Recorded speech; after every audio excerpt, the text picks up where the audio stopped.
ba ni na kung ang missing part?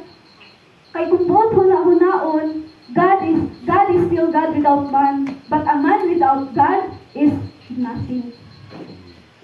Ano ko nga, Lord, tama ba, Lord? Pero niana man siya sa iyahang pulong.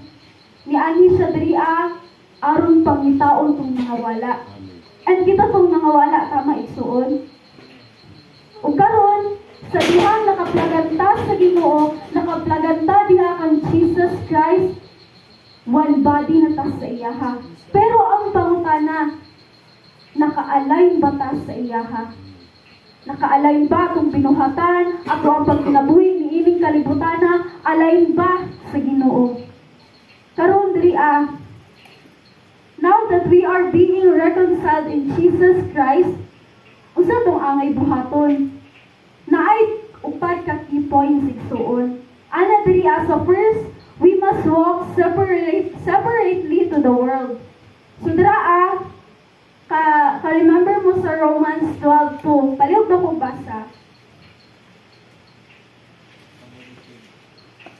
Romans chapter 12 verse 2. Ayaw kamo pagpahiuyon sa pamatasan niining panahona. Ipabag-o hinuon sa Dios ang inyong kaugalingon, pinaagi sa pagbag-o sa inyong panghuna-huna, aron masayran ninyo ang kabubuton sa Dios, unsay maayo, hingpit o makapahimot kaniya.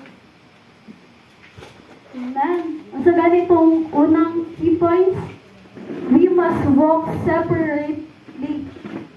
Buong pasabot, dili pwede nga mahiusa ang kalibutan ug ang puluhaton sa Ginoo. Now, kung nagabuhat ka na igsuon, buong pasabot, dili ka reconciled kang Jesus Christ. Muna, ana diya sa Romans 12:2, ayaw ka mong paghiuyon ni ining kalibutana. Kay nga naman, sa dihang nakiguyong ta diya sa kalibutan, sige tagbuhat og sala diri sa kalibutan, nagabuhat kag dautan, ginabuhat nato ang kabaluta nga mali, atubangan sa Ginoo, igsuon nakig-away ta atubangan sa Ginoo. According to James 4:4, ang nakigigala sa kalibutan nakig-away sa Dios.